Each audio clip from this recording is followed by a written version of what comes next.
Ada yang bertanya, kalau untuk jadi presiden di Indonesia katanya memerlukan biaya sekitar 9 triliun rupiah atau sekitar berapa? 1 billion dolar, nggak nyampe kali ya. 9 triliun rupiah itu dianggap adalah ongkos demokrasi termurah sedunia.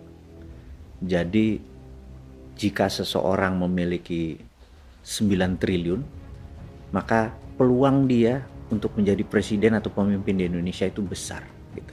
Nah, dan pada saat dia menjadi presiden, dia ngapain? Itu yang jadi kunci.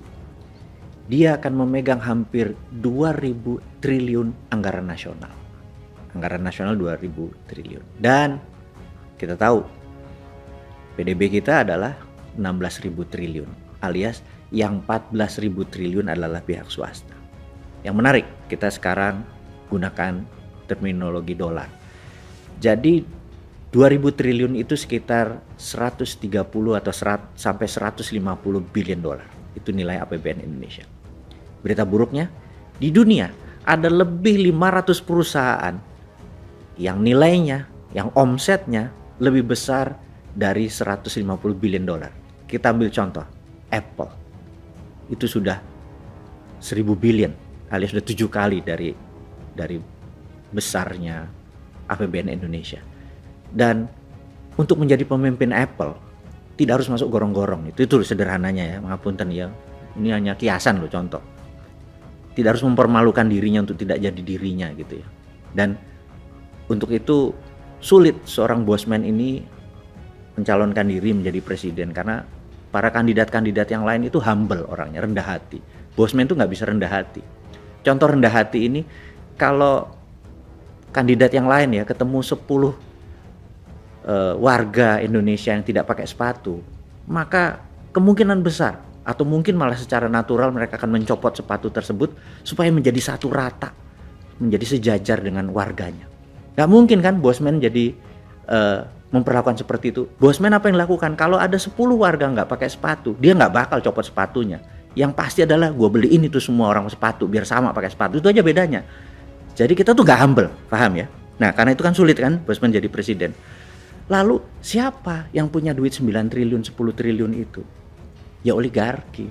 Jadi nggak heran di demokrasi yang belum dewasa, rakyatnya bisa dibeli, maka oligarki itu bisa membayar kandidat-kandidat untuk lolos menjadi pemimpin Indonesia, untuk mengelola yang 2.000 triliun tersebut dan untuk membuat kebijakan yang 14.000 triliun tersebut supaya beredar di kalangan oligarki doang. Kira-kira ya, ini jahat ya gua ngomongnya ya. Tapi ini hanya untuk wake up call, untuk alarm doang, untuk lu pada bangun semua gitu ya, berpikir ada benernya juga kali ini bosman ngomong kayak gitu. Lalu siapa yang punya 9 billion itu yang tidak oligarki? Ya hanya bosman juga, tapi itu nanti ya rahasianya ya. Gue kayaknya harus manggil dulu bawa kendi muter-muter itu dulu supaya langit kasihan sama gue gitu ya. Jadi intinya adalah ada cara kedua nih. Cara kedua untuk menjadikan non-oligar menjadi pemimpin Indonesia. Itu rumusnya. Bagaimana caranya? Gimana kalau kita ke sejarah lagi? Biasa nih bosman apa-apa ke sejarah, ke belakang agar ada landasan berpikir, ada referensinya. Karena akademisi tanya, apa alasan lo? Apa referensinya gitu. Kita kasih bos, tenang bos. Jadi Anda sekolah jauh-jauh, kita fulfill atau kita penuhi ego ilmu tadi. Bahwa apa landasan Anda berpikir bahwa bisa menjadikan pemimpin negara ini tanpa bergantung pada oligarki gitu ya. Anda semua tahu dulu saya secara ecek-ecek pernah sekolah di negeri seberang dengan keilmuan yang sedikit tidak terlalu penting. Karena itu bosman kan tagline-nya adalah wong bodoh ngaku pinter. Ya tetap saat ini ya wong bodoh yang ngakunya aja pinter. Sok-sok baca buku gitu ya biar kelihatan pinter. Intinya adalah kita ingetin bahwa latar belakang aplikasi psikologi yang pernah saya peroleh dulu itu mudah-mudahan bisa membenarkan pada saat teori menjadikan seseorang jadi presiden atau pemimpin Indonesia tanpa bergantung pada oligar atau dananya oligar. Nah, dulu tuh sewaktu mengambil pelajaran applied psychology itu saya punya sahabat JB panggilannya atau John Buchanan, ya nggak penting lah nama tersebut. JB ini kalau adalah orang yang membuat saya seperti ini sekarang mungkin besar sekali. Jadi kalau kami ada pelajaran psikologi, misalnya waktu itu kita diajarin tentang underdog effect gitu ya, underdog. Wah, guru kita selama 2 jam di kampus mengajarin tentang underdog effect.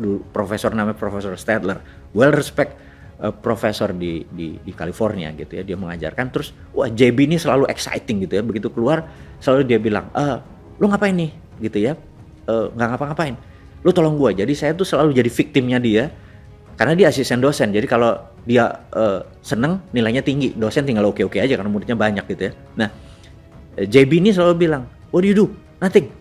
Lu bantu sama gua, lu jadi cari responden gitu ya. What do I do? Gua ngapain gitu ya. Terus dia bilang, bawa flip chart 2. Terus di flip chart 1 dia tulis kecil gitu ya, gambar, terus tulis E gitu ya. Terus di flip chart besar ditulis B gitu ya. Terus kamu cari responden, ngerespon mana bela mana. Saya nggak ngerti. Waduh, ini tentang underdog effect katanya gitu. Terus ya gue ngapain gitu. Nanti lo bilang, ini negara A sama negara B ini akan berperang. Kira-kira lo berpihak pada mana gitu ya. Jadi udah ada asal ada orang lewat. Saya bilang, excuse me, permisi, saya lagi dapat tugas dari kampus untuk mensurvey. These 2 country are going to war gitu ya. Country A yang kecil sama country B yang besar going to war. Menurut kamu kira-kira negara mana yang bakal perang? Terus dia tulis di kertas, masukin, sampai kira-kira 100 respondents gitu ya. Nah, begitu selesai dibuka nih sama JB. Sahabat semua tahu nggak bahwa lebih dari 65% memilih country yang kecil tadi menjadi pemenang. Itulah underdog effect. Jadi sahabat semua, kalau nanti tahun 2022 akhir November katanya di Qatar ada pertandingan World Cup. Kalau Anda taruhan yang underdog ya, karena Anda dapat spread 2 nih. Lihat aja bahwa 60% pasangan Anda yang di bawah bakal menang. Ini bukan gua ngajarin judi, tapi untuk menceritakan bahwa underdog effect itu memang ada gitu ya. Jadi karena itu nomor 1, kalau kita posisinya underdog, chance kita menang 60%. Mulai paham ya? Nanti kita akan sampai sana nih psychologicalnya. Nah, sama kita kembali sekarang ke Amerika di tahun 1890 sekian.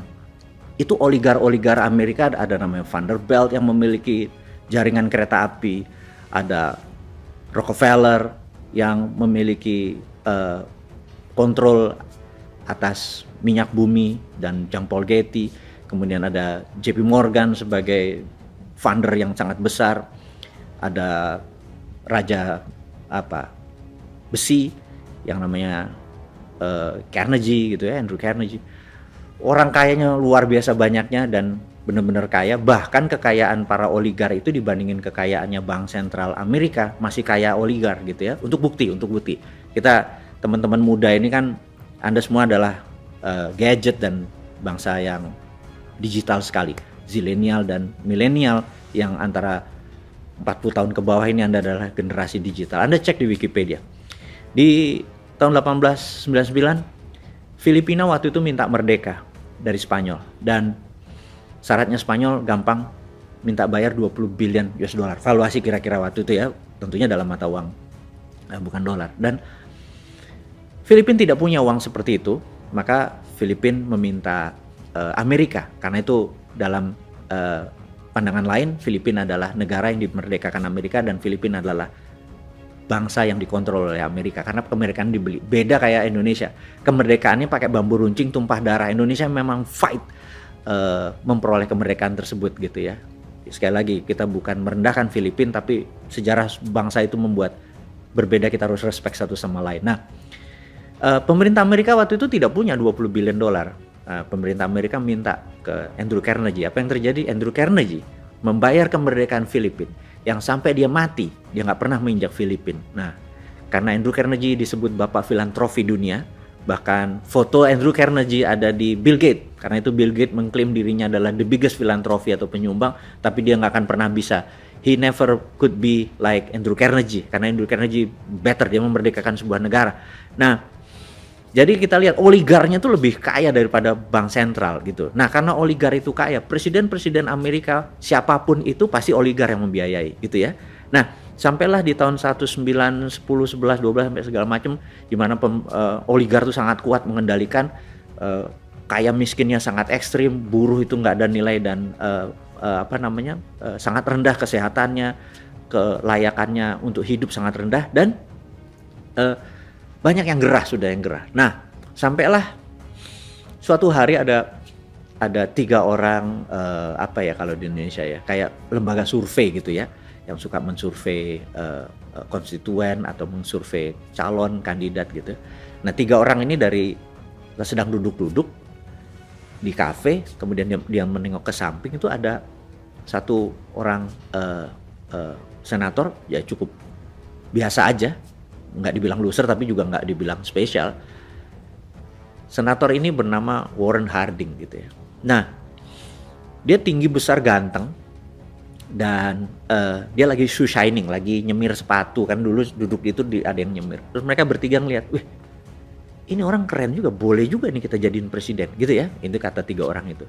Terus mereka bertiga datang ke Harding, dia bilang, lo mau jadi presiden Amerika? Harding bilang, oke, tapi lo ikutin gue ya. Dia ikutin tuh bener-bener, dia ngomongnya di draft, tindakannya, dan kebetulan Warren Harding ini tinggi gitu ya, 6 feet something gitu, 180 hampir 190.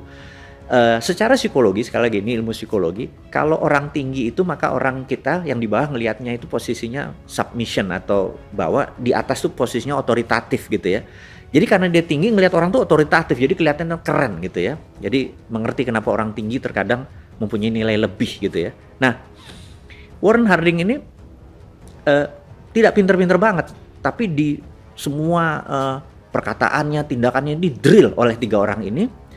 Dan dananya dari mana? Anggap di Indonesia sekarang 9 triliun itu dikumpulin dari UKM gitu ya. Dari pengusaha UKM receh dikumpulin. To make story short, 1921 Warren Harding menjadi presiden Amerika, dan shock sekali oligar di Amerika.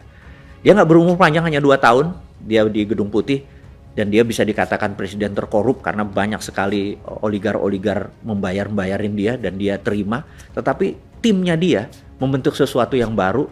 Dan oke, kita skip ceritanya, tapi Anda boleh lihat detailnya tadi, bahwa sejak saat itu puncaknya nanti adalah di tahun 1930 krisis karena terjadi serangan terhadap peraturan dari negara, menekan oligarki, menekan para konglomerat, membuat UKM naik. Intinya banyak yang sakit hati di oligarkinya. Intinya lagi tahun 1930 Wall Street collapse gitu ya. Nah, collapse-nya Wall Street ini membuat dunia goncang, membuat Nazi akhirnya bergerak di Jerman dan lain sebagainya. Tetapi saat ini Amerika tuh menjadi negara yang paling adil, di mana jumlah orang kayanya, UKM-nya, dan negaranya benar-benar 1:1 menjadi seimbang. Kalau dulu ini 80% gitu ya, yang ini 10%, negara cuma 10%. Sekarang menjadi berimbang. Dan Warren Harding itu game changing, bisa dikatakan game changing. Jadi sahabat semua, bukan berarti untuk menjadi presiden itu harus oligar sebagai fundernya. Tetapi bisa juga kita memilih someone menjadi Warren Harding yang akan membela para UKM, para pengusaha receh, para buruh, para nelayan, para petani, untuk bergandengan tangan menjadi sesuatu yang baru di Indonesia. Ini game changing. Abis itu akan seimbang, oligarnya, rakyat umumnya, UKM-nya, dan negaranya menjadi seimbang. Dengan kekuatan 3 hal inilah yang membuat Indonesia ke depan menjadi the strongest country in the southern hemisphere sekali lagi di wilayah selatan Katulistiwa. Dan 2045 itu hanya pada saat ulang tahun Indonesia ke-100 itu baru hanya 23 tahun lagi dari sekarang.